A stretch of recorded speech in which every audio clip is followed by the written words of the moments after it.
Captain Jake Morrison stood on the bridge of the USS Marathon, watching the stars through the main screen.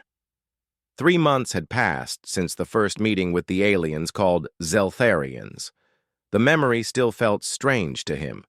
Humanity had dreamed of meeting other intelligent life for centuries, but nobody expected it to go so badly.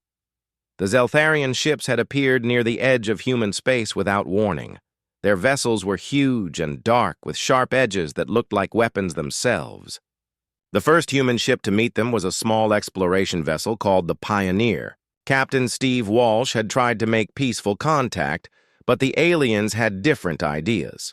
The Zeltharians sent a message that was more like a list of orders than a greeting.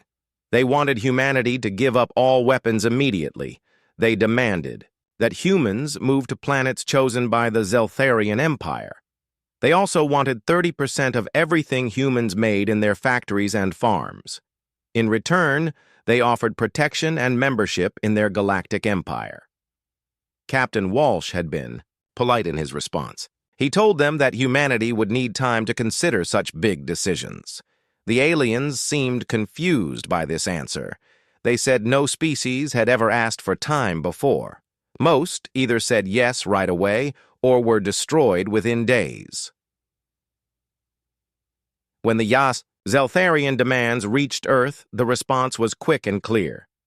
Ambassador Lisa Carter spoke for all of humanity when she said no to every demand. The aliens could not understand this response. They had ruled this part of the galaxy for over 2,000 years. Every species they met either joined them willingly or was forced to join. The alien commander who first met humans was named Ambassador Kethvar.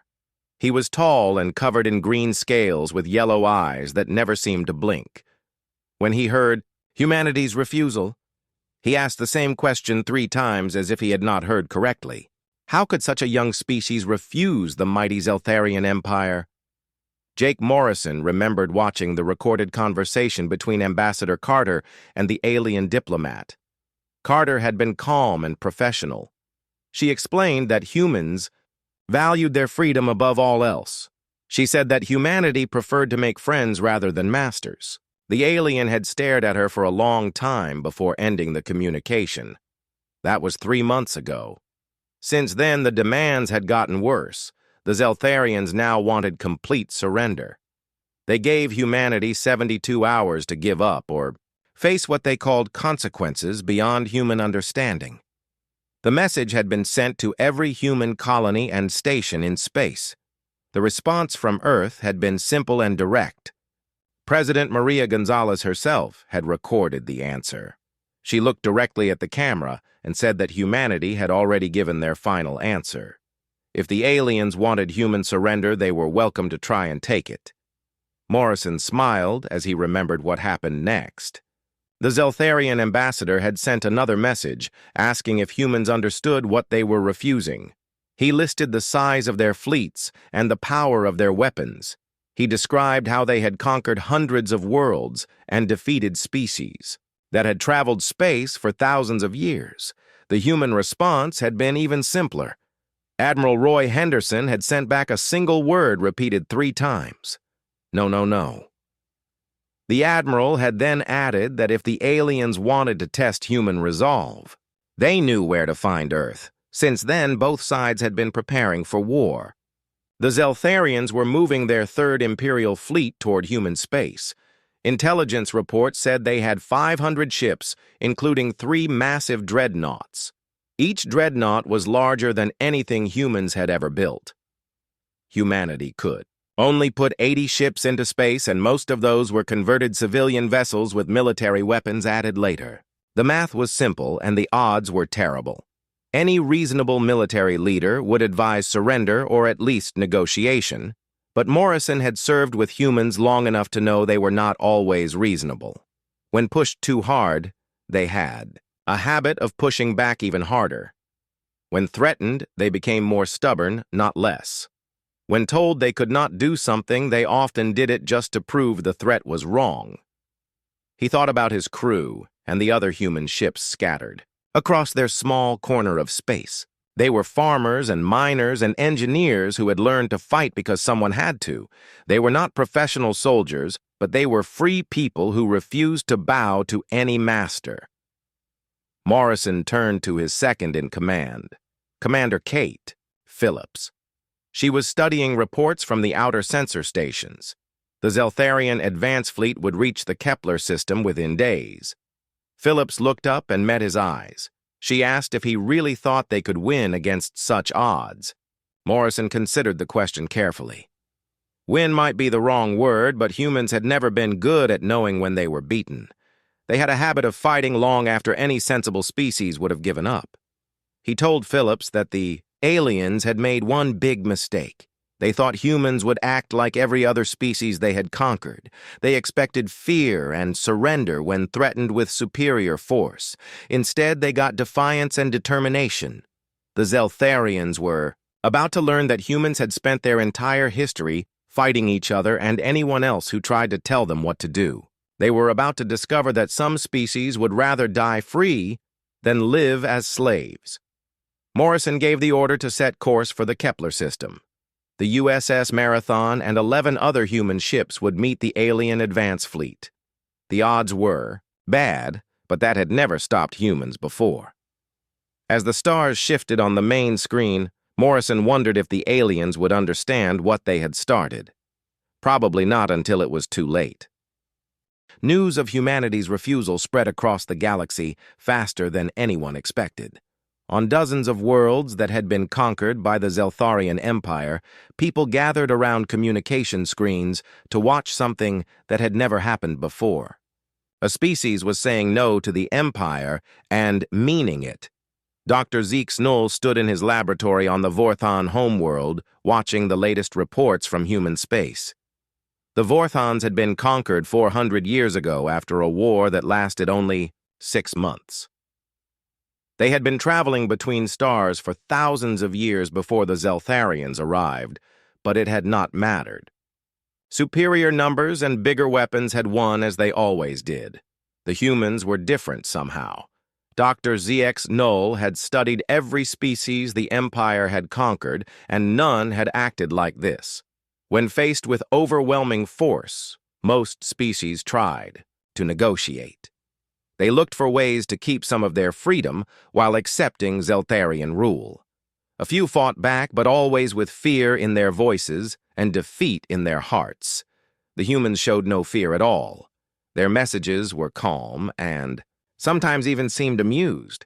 When the Zeltharian ambassador threatened consequences beyond their understanding, one human official had laughed, actually laughed at the threat of galactic conquest. On the mining world of Ketrax, the insect-like hive workers stopped their digging to listen to the broadcasts. They had been slaves for so long that most had forgotten what freedom felt like. Their ancestors had once built great cities and explored distant stars. Now they dug minerals from dead rocks to feed the Empire's endless hunger. The youngest workers asked their elders what would happen to the humans. The old ones just shook their heads and returned to work. They had seen too many species crushed to believe these newcomers would be different. But some of the young ones kept listening to the human transmissions when the overseers were not watching. In the depths of space, Admiral Roy Henderson coordinated humanity's response from Earth Defense Command. The building had been constructed during the early days of human space travel when the biggest threat was asteroid impacts and solar storms. Now it housed the command center for what might be humanity's last war. The numbers were worse than Henderson had hoped.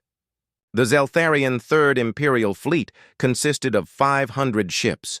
Their advance force alone had 75 vessels, each one larger than the biggest human warship. Against this, humanity could field perhaps 80 ships, and most of those were cargo haulers with weapons strapped to their hulls. Henderson studied the tactical displays while his staff worked around him. Captain Morrison was leading 12 ships to intercept the alien advance fleet near Kepler 442. The plan was to slow them down and learn more about their capabilities. Nobody expected the small human force to actually stop 75 enemy ships. The betting pools had started on the galactic networks within hours of the human refusal. Most aliens were placing wagers on how long humanity would last. The optimistic odds gave them 6 hours once the shooting started. The realistic odds were closer to 2 hours. A few species were betting on something different. The Morgani traders who worked the Outer Rim had met humans before the Zeltharians arrived. They had seen human merchant ships refuse to pay protection, money even when outnumbered 10 to 1. The Morgani were placing small bets on human survival, not because they thought humans could win, but because humans were too stubborn to die quickly. On the capital world of the Zeltharian Empire military, planners worked through the night preparing for what they assumed would be a short campaign. Admiral Vextor had been chosen to lead the advance fleet because he was known for quick, decisive victories. His record showed 17 species conquered with minimal losses to Imperial forces. The Admiral studied reports about human military capabilities and found them laughably weak. Human ships were small and lightly armed. Their tactics were simple, and their technology was centuries behind Imperial standards. The only question was whether to accept their surrender when they realized how hopeless their situation was. Emperor Zeth Morak himself had taken interest in the human situation.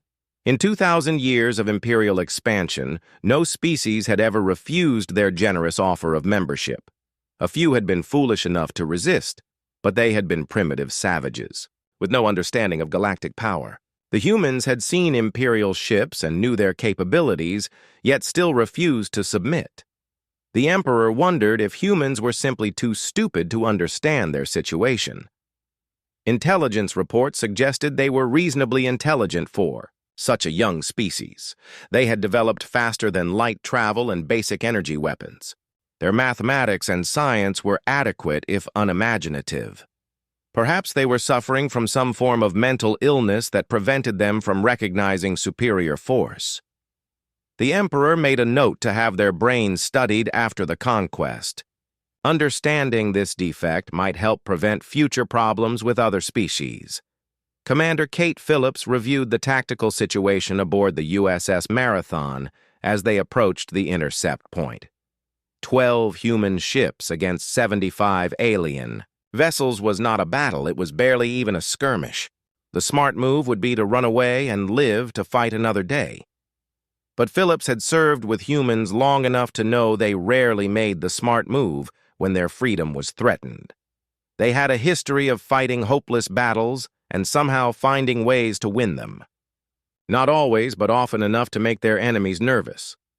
She looked at Captain Morrison and saw the same stubborn determination that had carried humanity through every crisis in their short history. The aliens might have bigger ships, and better weapons, but they had never faced anyone quite like humans before. The galaxy was watching and waiting. Some species hoped the humans would somehow succeed. Others feared what would happen if the Empire looked weak. Most simply wanted to see what these strange newcomers would do when faced with impossible odds. Dr. ZX Null continued monitoring the communications from human space. The tone of their messages had not changed, even as enemy fleets moved toward their worlds. If anything, the humans seemed more determined than before. One transmission from Admiral Henderson contained a phrase that puzzled the Vorthan scientist. The human admiral had said that if the aliens wanted a fight, they were welcome to bring everything they had. Then he added something that made no sense. He said humans had been waiting their whole history for a good war. Dr. ZX Null wondered what kind of species waited for war instead of fearing it. The Battle of Kepler 442 began at 800 hours, when sensors detected the Zeltharian advance fleet dropping out of faster-than-light travel. Admiral Vextor's 75 ships formed a perfect battle line, as they had been trained to do for centuries. Each vessel took its assigned position in the formation that had conquered dozens of worlds. Captain Morrison watched the alien fleet approach on his tactical display. The Zeltharian ships were massive and dark, with weapon ports glowing like angry eyes. Each one was 3 times larger than his flagship and carried enough firepower to level a city. The smart thing to do would be to run away as fast as possible. Instead, Morrison ordered his 12 ships to spread out in what looked like random directions. Commander Phillips questioned the order since it violated every rule of space combat. Ships were supposed to stay together to concentrate their firepower. Scattering just made them easier targets for the enemy.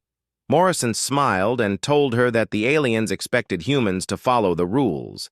Every species they had conquered probably fought the same way with neat formations and predictable tactics. Humans had spent their entire history breaking rules, especially when someone expected them to follow orders. The Zeltharian admiral watched the human ships scatter and assumed they were trying to run away. He ordered his fleet to pursue and destroy them before they could escape. The formation began to break apart as individual ships chased different targets through the asteroid field that surrounded the star system. This was exactly what Morrison had hoped would happen. Human ships were smaller and more maneuverable than the alien vessels. In open space, the size difference would have been fatal, but among the asteroids it became an advantage. The big Zeltharian ships had trouble navigating between the floating rocks, while human vessels slipped through gaps that would crush their enemies. Commander Phillips led 3 ships in a flanking attack that should have been impossible with such a small force. She used the asteroids as cover to approach the alien formation from behind. When the Zeltharians realized what was happening, they tried to turn their heavy ships around, but it was too late. The humans did not try to destroy the alien ships directly. Instead, they targeted shield generators and weapon systems with surgical precision. A ship with no shields and no weapons was just an expensive piece of metal floating in space. The Zeltharians found their mighty vessels becoming helpless targets. Sergeant Danny Roberts led a boarding party onto a disabled Zeltharian cruiser through a breach in their hull. The aliens inside had never experienced boarding actions before. They surrendered immediately when faced with humans carrying weapons and wearing armor that looked like it belonged on ancient battlefields. Roberts found the alien captain cowering in his command center and demanded surrender of the ship. The Zeltharian officer asked what authority a primitive species had to make such demands. Roberts looked around at the damaged bridge and the frightened crew, then started laughing. The sergeant told the alien captain that humans had been taking ships from each other for thousands of years. Pirates and naval forces had boarded enemy vessels since before humans learned to fly. The only authority he needed was the one that came from winning the fight. Admiral Vex Tor watched his perfect formation fall apart as human ships darted between asteroids like insects. His heavy weapons could not target the small, fast vessels without risking hits on his own ships. When he tried to reform his battle line, the humans attacked from new directions. The worst part was the human communications. Instead of the professional military chatter he expected, the humans seemed to be enjoying themselves. They made jokes during combat and laughed when their attack succeeded. One human pilot actually thanked the aliens for providing such good target practice. The battle lasted 4 hours and ended with results that shocked the galaxy. 23 Zeltharian ships had been captured by human boarding parties. 31 more were destroyed or damaged beyond repair. The remaining 21 vessels retreated in disorder, leaving their admiral's flagship drifting powerless. Humanity lost only 3 ships and fewer than 100 crew members. The mathematical impossibility of such a victory made every military analyst in the galaxy recalculate their assumptions about human capabilities. Morrison accepted Admiral Vex Tor's surrender aboard the alien flagship. The Zeltharian commander demanded to know how such a primitive species had defeated the Imperial fleet. Morrison explained that humans had one advantage the Empire had never encountered before. Every other species the Zeltharians conquered had something to lose. They had established civilizations and peaceful lives they wanted to protect. When faced with overwhelming force, they chose survival over victory. Humans had only recently left their homeworld and still thought like fighters instead of builders. The human captain told the alien admiral that his people had spent 10,000 years perfecting the art of war. They had fought each other over everything from territory to ideas to things they could not even remember. When the Zeltharians offered them peace in exchange for freedom, they had offered the one thing humans valued least. Admiral Vextor asked why humans would choose war over the prosperity the Empire offered. Morrison looked at the damaged alien bridge and the defeated crew and gave an answer that would be remembered across the galaxy.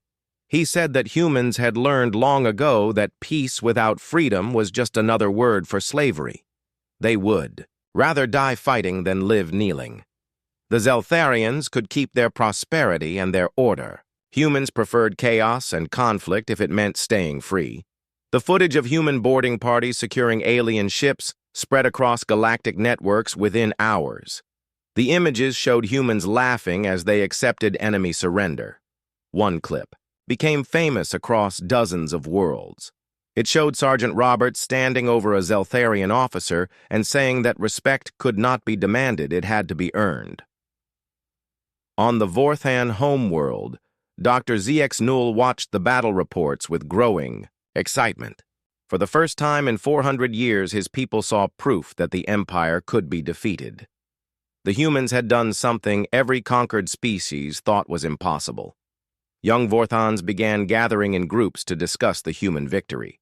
They spoke in whispers about freedom and resistance. The older generation warned them to be careful, but even they watched the human broadcasts with something that looked like hope. The Zeltharian High Command convened an emergency session to discuss the defeat. Military leaders who had never lost. A battle struggled to understand what had gone wrong. The humans had used tactics that violated every principle of civilized warfare. Emperor Zeth Morak reviewed the battle footage personally. He watched human ships scatter like frightened animals, then turn into hunters when the opportunity arose. He saw his best admiral defeated by a species that should have been crushed in minutes. The Emperor realized that humanity represented something the Empire had never faced before. These were not civilized beings seeking protection and prosperity. They were warriors who lived for the fight itself. They could not be intimidated because they welcomed conflict. For the first time in 2000 years, the Zeltharian Empire faced an opponent that refused to be conquered. The Zeltharian High Command meeting lasted 18 hours as military leaders tried to understand their first defeat in over 3 centuries. Emperor Zeth Morak sat at the head of the crystal table listening to reports that made no sense according to everything they knew about warfare and conquest. General Thex Cole explained the tactical situation with growing frustration. The humans had not fought like any civilized species. They scattered when they should have concentrated their forces. They boarded enemy ships instead of destroying them. Most disturbing of all, they seemed to enjoy the combat itself. The Emperor asked how many ships had been lost to this primitive species. The answer was painful to hear. 54 vessels, including some of their most advanced cruisers, were gone. The humans had captured 23 ships intact and were already studying Zeltharian technology. Admiral Nex Val suggested that the defeat was caused by overconfidence and poor intelligence. The humans were clearly more advanced than initial reports indicated. Their small ships moved faster than expected, and their weapons were more precise than Empire analysts had calculated. But Emperor Zeth Morak had watched the battle recordings himself. The human victory was not caused by superior technology or numbers. It came from something the Empire had never encountered in 2,000 years of conquest. The humans fought without fear and seemed to find joy in defying impossible odds. The latest human message arrived during the meeting and was played for all the assembled leaders. Admiral Roy Henderson appeared on screen wearing what looked like a smile. He thanked the Zeltharians for sending their advance fleet and said it had provided excellent training for his crews. Henderson continued by saying that humans were running low on target practice and requested that the Empire send more ships as soon as possible. He added that if the aliens were too frightened to continue the war, they could surrender at any time. The message ended with something that chilled every Zeltharian leader. The human admiral actually laughed for 30 seconds straight before saying the final words. "Send more ships. We are just getting started." The recording was followed by similar messages from other human commanders. Captain Morrison sent greetings from Admiral Vextor, who was enjoying human hospitality as a prisoner of war. Commander Phillips forwarded technical manuals from captured Zeltharian ships with suggestions for improvements. Each message was worse than the last because they showed complete confidence in human victory. These were not desperate beings making brave speeches before inevitable defeat. They genuinely believed they could win a war against the entire Zeltharian Empire. On worlds across the galaxy, the news of human victory sparked something that had been sleeping for centuries. In the deep mines of Ketrax, young hive workers began singing ancient songs their grandparents had taught them in secret. The songs spoke of freedom and resistance and hope for better days. The Vorthon scientist, Dr. ZX Null, found himself called before the Imperial Administrator for his homeworld. Governor Kexthan wanted to know why his people were showing signs of unrest after the human victory. Workers were arriving late to their assigned tasks, and some had been caught listening to illegal broadcasts. Dr. ZX Null explained that many species across the galaxy were watching the human war with great interest. The defeat of Admiral Vextor had shown that Imperial fleets could be beaten by smaller forces using unconventional tactics. This knowledge was spreading faster than the Empire could control it. Governor Kexthan ordered increased security and monitoring of all communications. Any Vorthon caught spreading rumors about human victories would face immediate punishment. The scientist agreed, but privately wondered how long the Empire could suppress the truth when it was broadcasting across every star system. Back in human space, Admiral Henderson worked with his staff to prepare for the next phase of the war. Intelligence reports showed the Zeltharians moving their entire Third Imperial Fleet toward Earth. 847 ships, including 6 massive dreadnoughts, were approaching human territory. The numbers were staggering, even by the optimistic estimates of human capabilities. Humanity could field at most 80 ships against nearly 1,000 enemy vessels. The smart military strategy would be to evacuate Earth and scatter human colonies to avoid total destruction. President Maria Gonzalez rejected that option in a meeting that lasted less than 5 minutes. She told Henderson that humans did not run away from fights, especially when their homeworld was threatened. If the aliens wanted Earth, they would have to take it from people who had been born there.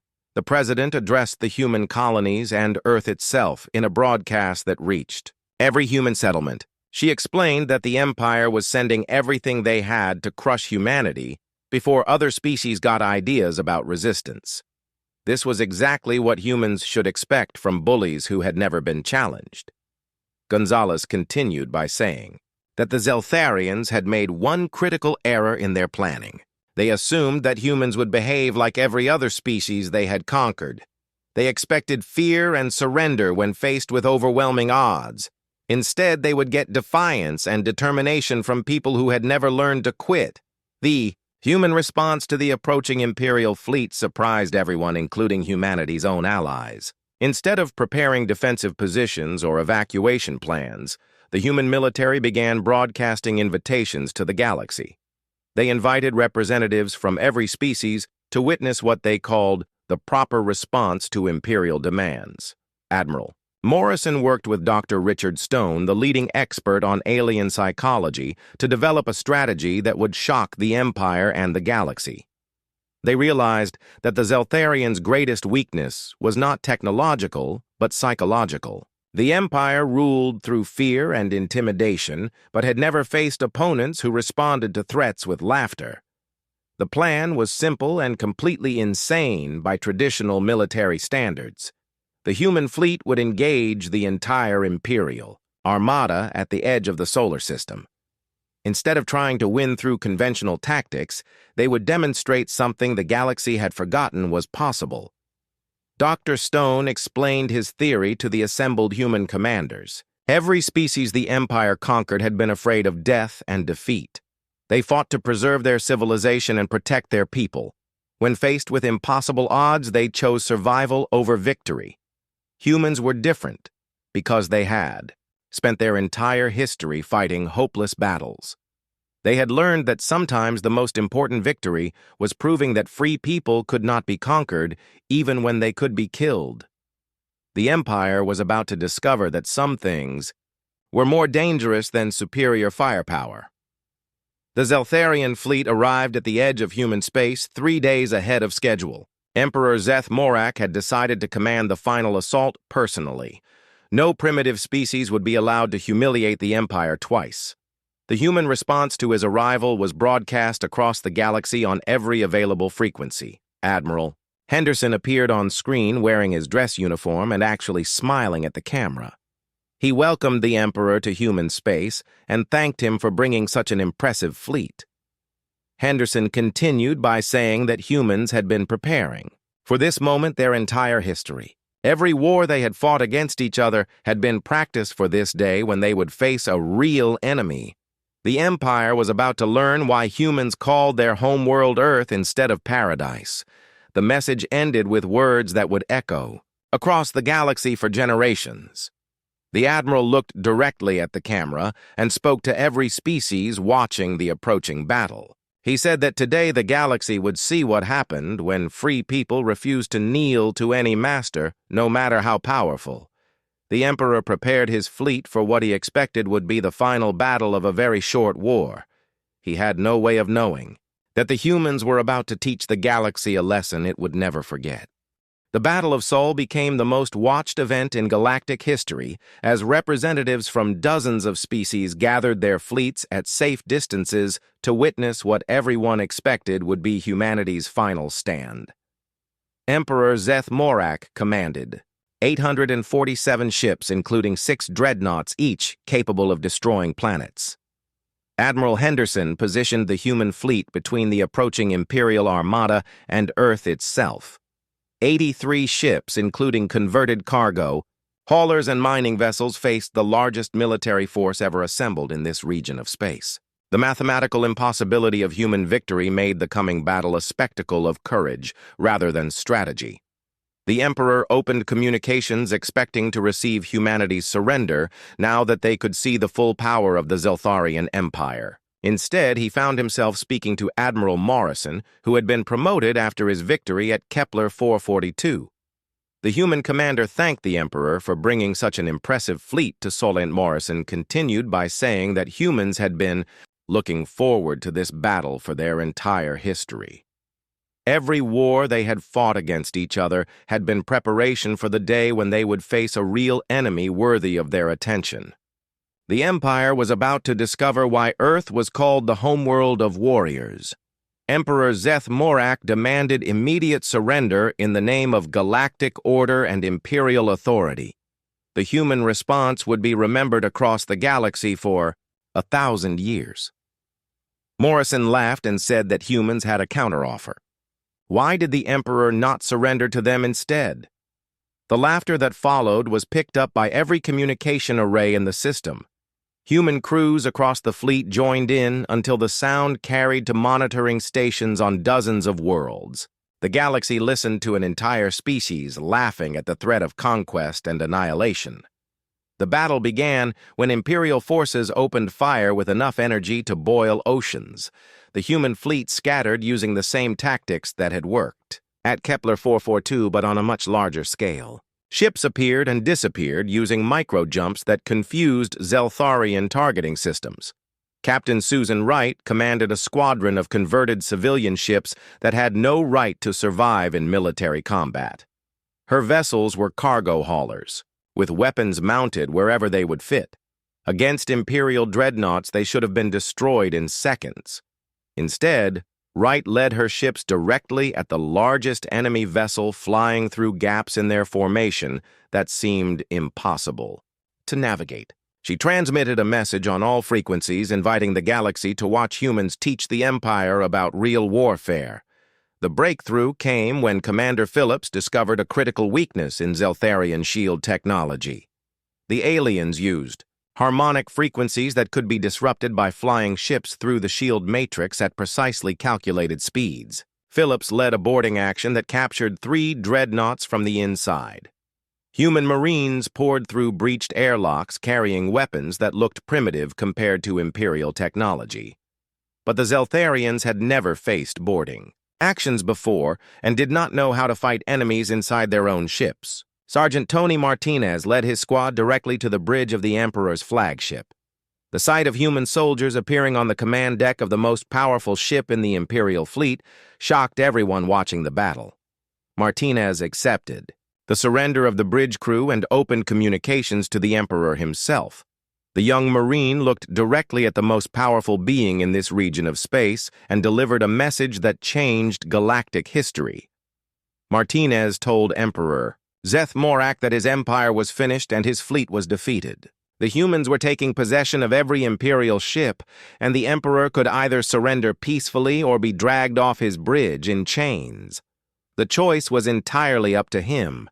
The Emperor demanded to know by what authority a primitive species dared threaten the Zeltharian Empire. Martinez smiled and pointed to the human Marines securing the bridge around him. He said the authority came from being better at fighting than people who had forgotten what real war looked like. Across the battle zone, similar scenes played out as human boarding parties captured ship after ship. The Imperial fleet found themselves fighting an enemy that used tactics they had never seen before.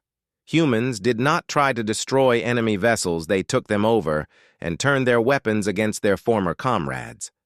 Dr. ZX Knoll watched the battle from his laboratory on the Vorthan homeworld and saw something that had not happened in 400 years. Crowds were gathering in the streets as his people watched humans do what every conquered species had dreamed of for centuries. The Vorthans were not alone.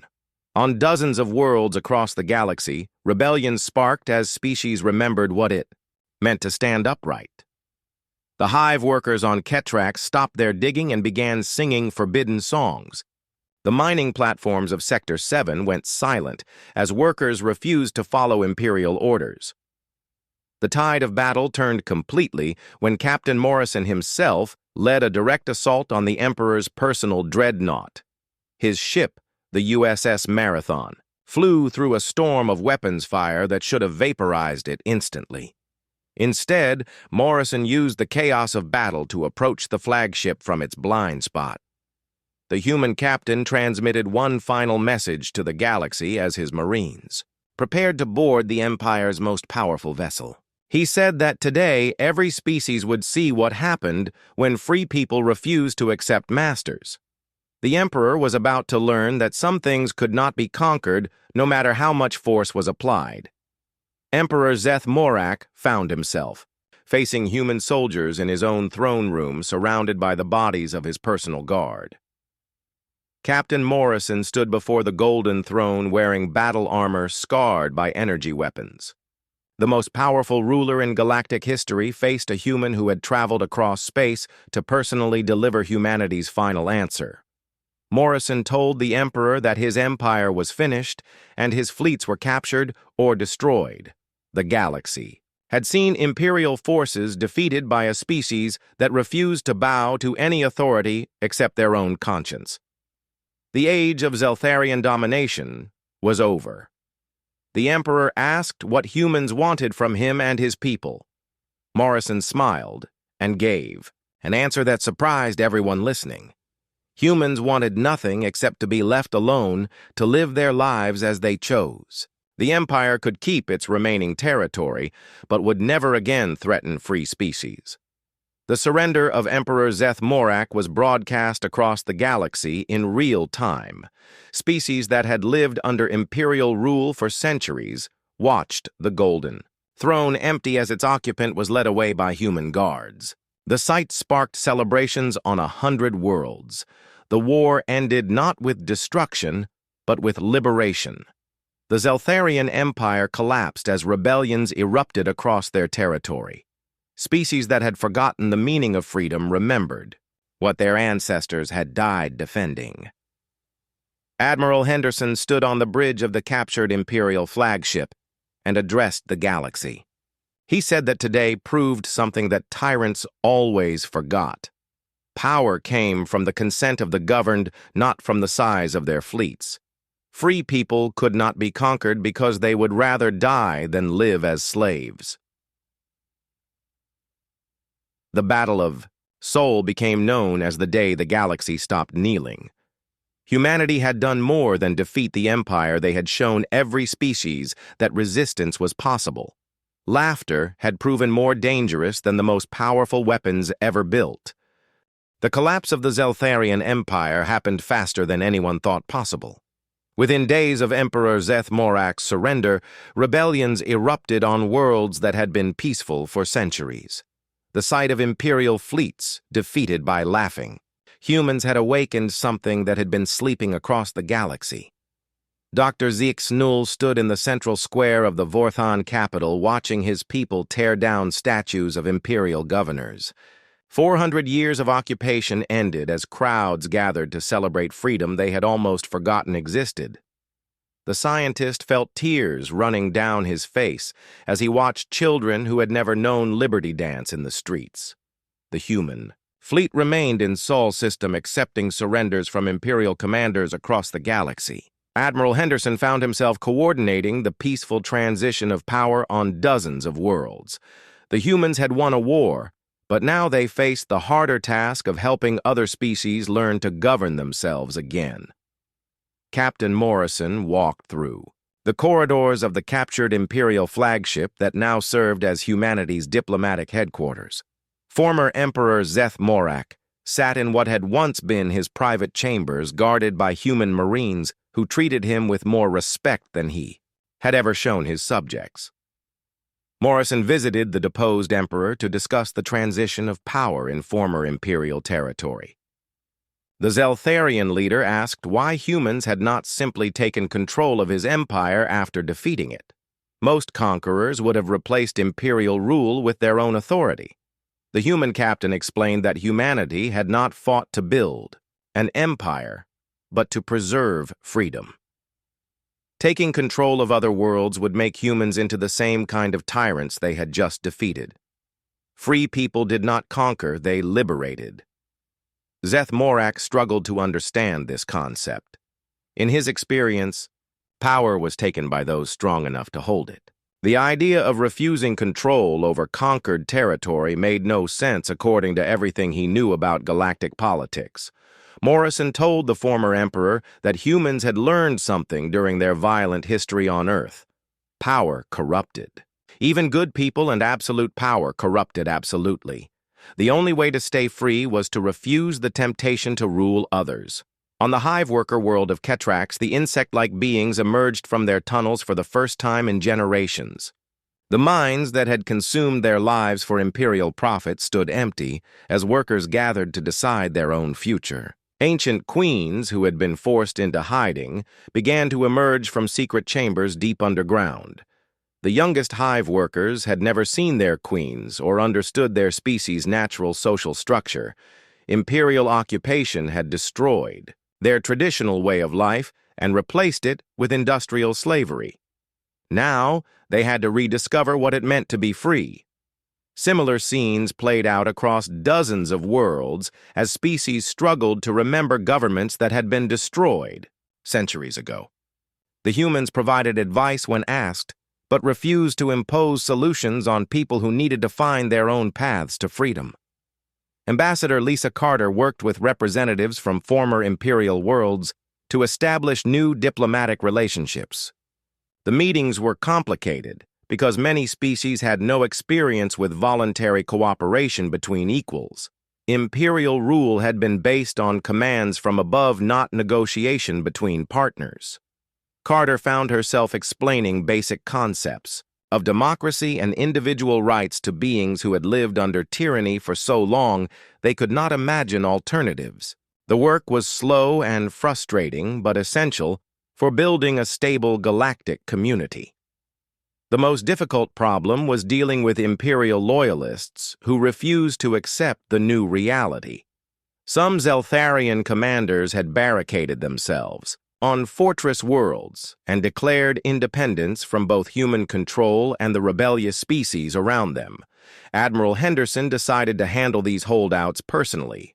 He took a small fleet to the fortress world of Vex Prime, where General Kolthar commanded the last significant imperial force. The Zeltharian officer had sworn to fight to the death rather than surrender to primitive humans. Henderson's approach surprised everyone, including his own officers. Instead of attacking the fortress world, he broadcast a message inviting General Kolthar to discuss terms for peaceful surrender. The human admiral offered safe passage for all Imperial personnel who wished to return to their homeworld. General Kolthar responded with threats and demands that humans recognize Imperial authority over the fortress system. Henderson listened patiently, then made an offer that demonstrated why humans had succeeded where others failed. The Admiral told Kolthar that he was welcome to stay on Vex Prime with anyone who chose to remain loyal to the old Empire. The humans would not attack or interfere as long as the fortress world made no aggressive moves against its neighbors. The Zeltharians could keep their small corner of space and rule it however they preferred. This offer confused the Imperial general, who expected either conquest or exile. Henderson explained that humans believed in freedom of choice even for their former enemies. If Zeltharians wanted to maintain their traditional government, they were free to do so on their own worlds. The only condition was that former Imperial territory would never again threaten independent species.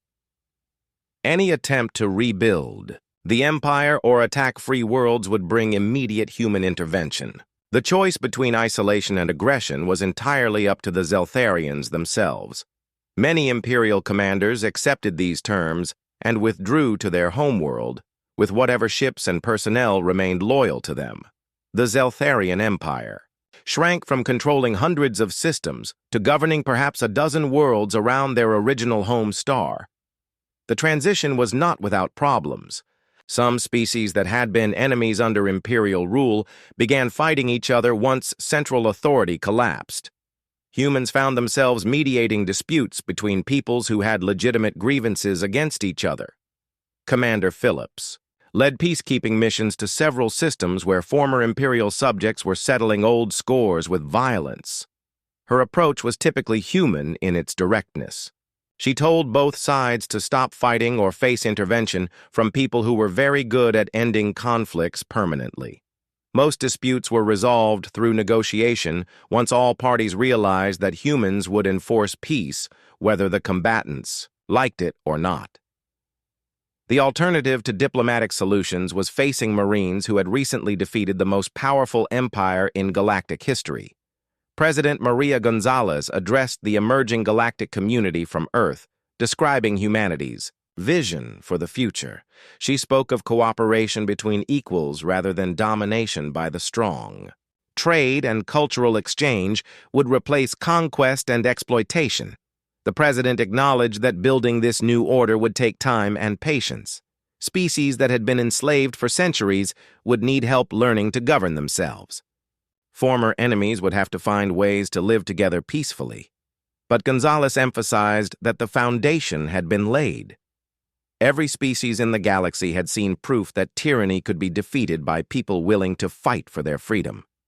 The age of empires was ending, and the time of free nations was beginning. Dr. Zeeksnull worked with other Vorten scientists to establish their first independent research council in 4 centuries. They began studying questions they had been forbidden to investigate under Imperial rule. The pursuit of knowledge for its own sake replaced research directed by military necessity. The scientist often thought about the humans who had made this freedom possible. They had proven that some things were worth fighting for regardless of the odds. The galaxy would remember that lesson for generations to come. As the old empire crumbled and new governments emerged, the humans continued their original mission of exploration and discovery. They had never wanted to rule the galaxy, only to remain free to explore it. 6 months after the fall of the Zeltharian Empire, the galaxy looked like a completely different place. Where once a single authority had ruled hundreds of worlds, now dozens of independent governments were learning to work together as equals. The transformation was not always smooth, but it was happening faster than anyone had expected. Ambassador Lisa Carter stood in the great hall of what had once been the Imperial Palace on the capital world. The building now housed the First Galactic Congress, where representatives from free worlds gathered to discuss common problems and shared opportunities. The irony was not lost on anyone that the symbol of tyranny had become the meeting place for democracy.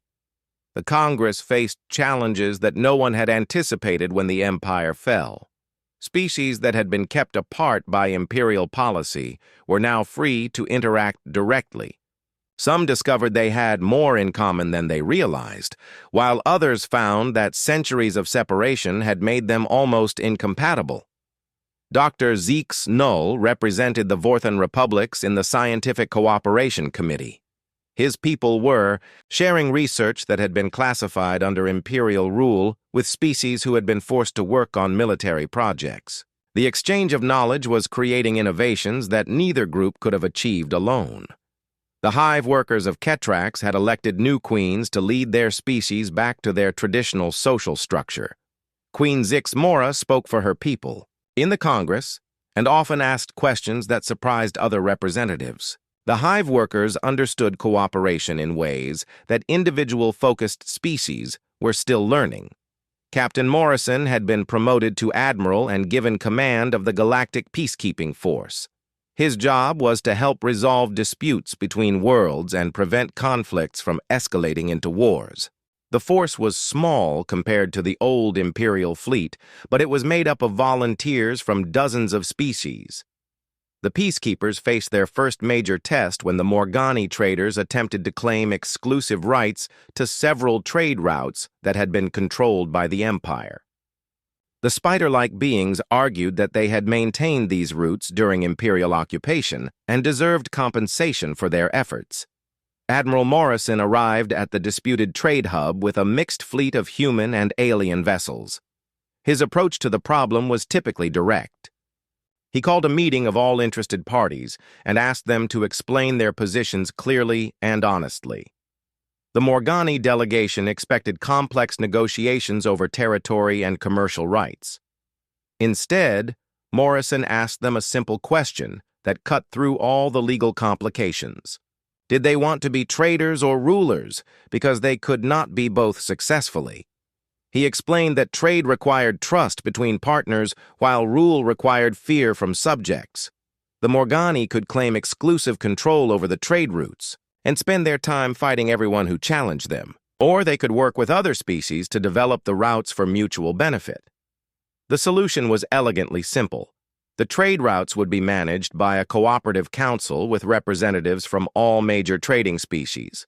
The Morgani would receive recognition for their historical role and a larger voice in decisions, but they would not have exclusive control. Similar pragmatic solutions were found for dozens of disputes across former imperial territory. The humans had learned during their own violent history that most conflicts could be resolved if all parties focused on what they actually needed rather than what they thought they deserved. Commander Phillips led humanitarian missions to worlds that had been damaged by imperial resource extraction. Many planets had been strip-mined or had their atmospheres polluted by industrial projects designed to feed the Empire's endless appetite for raw materials. The restoration work required cooperation between species with different technologies and approaches to environmental management. Human engineering combined with Vorthan science and hive worker biological expertise to begin healing worlds that had been wounded by centuries of exploitation. Phillips found the work more satisfying than combat, even though it was often more difficult. Fighting enemies was straightforward compared to convincing former enemies to work together on projects that would take decades to complete. The humans established the Galactic Liberation Fleet to help species that were still fighting for their freedom. Not every world had been part of the Zeltharian Empire, and some regions of space were controlled by other authoritarian governments that watched the imperial collapse with growing concern. Admiral Henderson received messages from species across the galaxy asking for help against local tyrants who claimed legitimacy through force rather than consent. The requests forced humanity to define what role they wanted to play in galactic affairs. President Gonzalez convened a special session of the Human Congress to debate whether Earth should intervene in conflicts beyond former imperial territory. The decision was difficult because humans had fought for their own freedom not to become galactic police. The debate lasted weeks as representatives argued about the responsibilities that came with power. Some believed that humans should help any species fighting for liberty, while others worried about becoming the same kind of imperial force they had just defeated. The final decision reflected humanity's complex relationship with power and responsibility. Earth would provide aid to species fighting for freedom, but only when invited and only in support roles. Humans would not impose their solutions on other people's problems. Dr. Richard Stone worked with alien psychologists to understand why the imperial system had lasted so long and how to prevent similar tyrannies from emerging. His research revealed that the empire had succeeded by convincing conquered species that resistance was impossible and submission was natural. The key insight was that tyranny survived through learned helplessness rather than superior force. Once people believed they could not change their situation, they stopped trying even when opportunities for resistance appeared. The empire had been powerful, but its greatest strength was the fear it created in other minds. Stone's work helped explain why the human victory had been so devastating to imperial authority. By proving that resistance was possible, humans had broken the psychological foundation that held the empire together. Species across the galaxy remembered that they had choices. The research had practical applications for building the new galactic order. Democratic institutions needed to be designed to prevent the concentration of power while encouraging participation by citizens who had been trained to obey rather than govern. Captain Susan Wright commanded one of the exploration fleets that pushed into regions of space that had been forbidden under imperial rule. The Empire had maintained buffer zones around their territory to prevent contact with potentially hostile species or the discovery of resources they could not control. Wright's expeditions found evidence of other spacefaring civilizations that had been isolated by imperial policy. Some had developed advanced technologies during their centuries of separation, while others had regressed without access to galactic trade and knowledge exchange. The discovery of these isolated civilizations raised new questions about humanity's role in galactic affairs. Should humans attempt to contact and integrate these species into the emerging galactic community or leave them alone to develop at their own pace? The decision was made to approach each situation individually with respect for the choices of the isolated species. Humans would make contact and offer opportunities for trade and cooperation, but would not force participation in galactic affairs. On Earth, construction began on the Memorial to Galactic Liberation, where the names of every human who died fighting the Empire would be preserved alongside representatives from other species who had joined the resistance. The memorial would remind future generations that freedom required eternal vigilance. Admiral Morrison often visited the construction site and thought about the friends he had lost during the war. They had died so that billions of beings across the galaxy could live free. The memorial would ensure their sacrifice was never forgotten. The new galactic order was far from perfect and faced constant challenges as different species learned to work together. But it was based on principles that the Empire had never understood.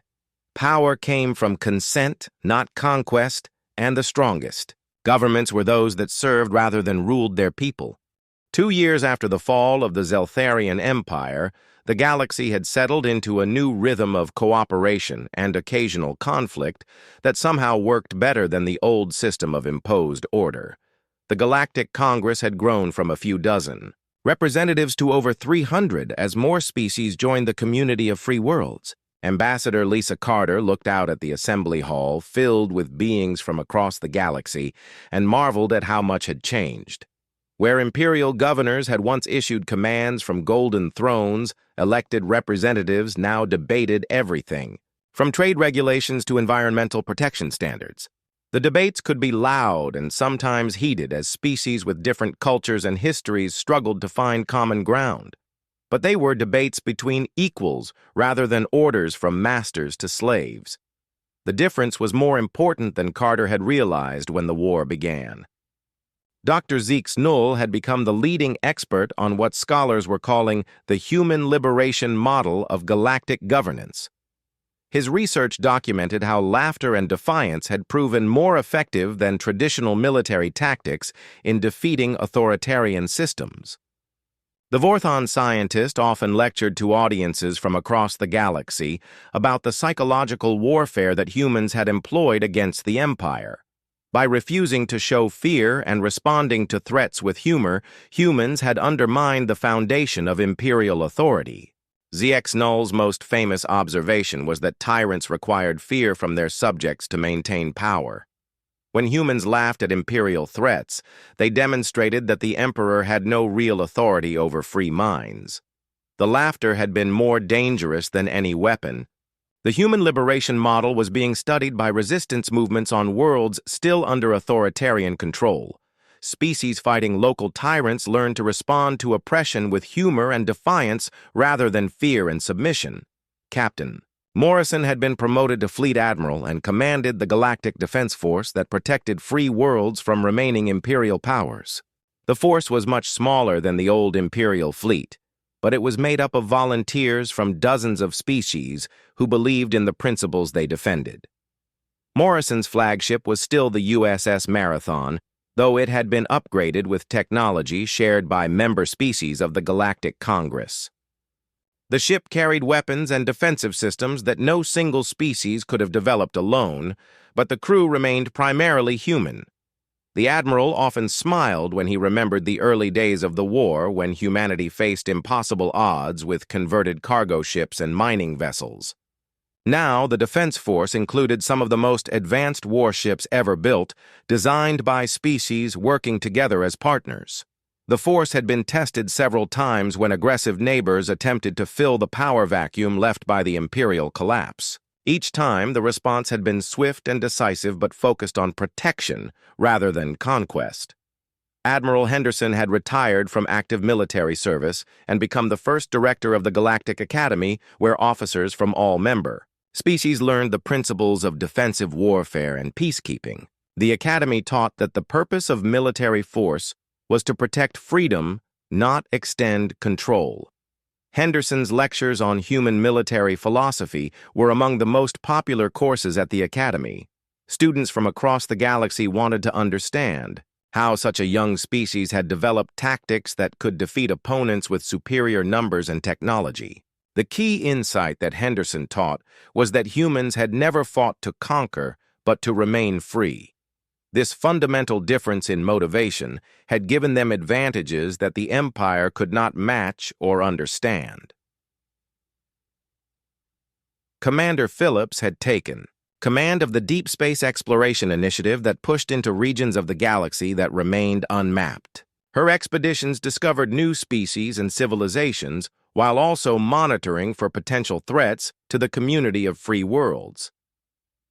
Phillips led the first human expedition to the far edge of the galaxy, where ancient civilizations had built massive structures before disappearing millions of years ago. The ruins suggested that the cycle of empire and liberation had repeated itself many times throughout galactic history. The exploration ships carried messages of friendship and offers of cooperation to any species they encountered. But they also carried enough firepower to defend themselves against hostile forces that might threaten the freedom that had been won at such great cost. On Earth, President Gonzalez had been re-elected for a second term based largely on her handling of the transition from war to peace. The human homeworld had become the unofficial capital of the galactic community, though no formal authority was claimed or accepted. Gonzalez often met with representatives from species that were still fighting for their freedom in distant regions of space.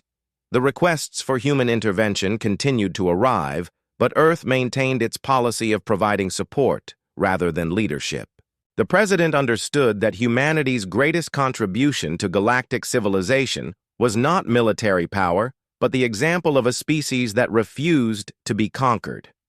That example continued to inspire resistance movements across the known galaxy. Dr. Richard Stone had established the Institute for Democratic Studies, where researchers from dozens of species worked to understand how to build and maintain free societies. The Institute's work was crucial for species that had lived under tyranny.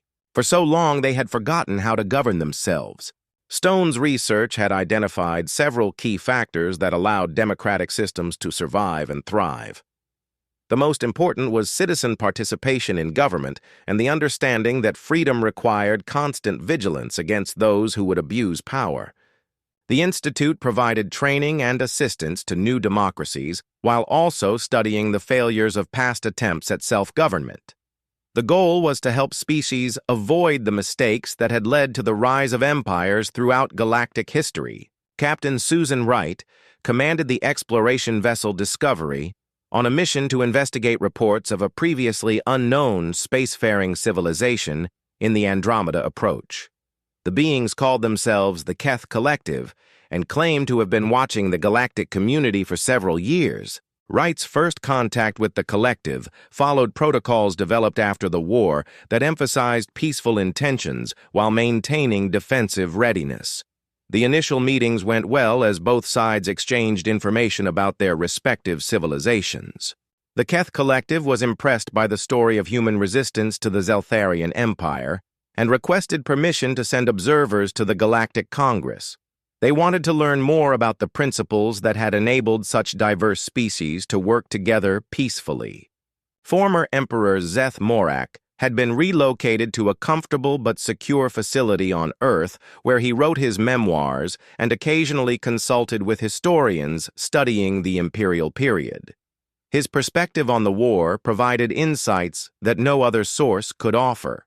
The former emperor remained puzzled by human motivations and often asked his guards why they had refused such generous terms for imperial membership. The guards usually answered with the same phrase that had become famous across the galaxy. They told him that humans preferred to laugh at tyrants rather than bow to them. Free people could not be conquered because they would rather die standing than live kneeling. The Empire had offered everything except the one thing that mattered most. On the anniversary of the Battle of Sol, the entire galaxy observed Liberation Day with celebrations that reflected the diversity of the free worlds. Each species honored the day in their own way, but all remembered the moment when laughter defeated fear.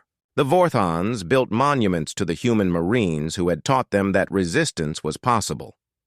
The hive workers composed songs that told the story of the species that refused to surrender. The Morgani traders established scholarships for young beings studying the principles of freedom. Admiral Morrison stood before the memorial to galactic liberation, reading the names of those who had died fighting for freedom. The list included humans who had laughed in the face of impossible odds and aliens who had found the courage to resist tyranny. The memorial inscription captured the essence of what the war had accomplished. It read that freedom was not a gift to be granted by the powerful, but a right to be claimed by the brave. The galaxy had learned that lesson at great cost, but it would never be forgotten. As Morrison walked away from the memorial, he received a message that made him smile. A previously unknown species on the far rim had encountered an expanding empire and requested assistance. They had heard the stories about humans who responded to demands with laughter. The message ended with a question that showed how far the influence of human liberation had spread. The alien representative asked if humans could teach his people how to laugh at tyrants. Morrison's response was simple and direct. The Defense Force would be there as soon as possible. The galaxy had learned that freedom was contagious, and humans were happy to help spread the infection. The war against the Zeltharian Empire had ended, but the fight for freedom continued across the galaxy. Wherever tyranny raised its head free, people would be there to meet it with defiance and laughter. The humans had given the galaxy something more valuable than peace or prosperity. They had given it hope that oppression could be defeated and that free people are.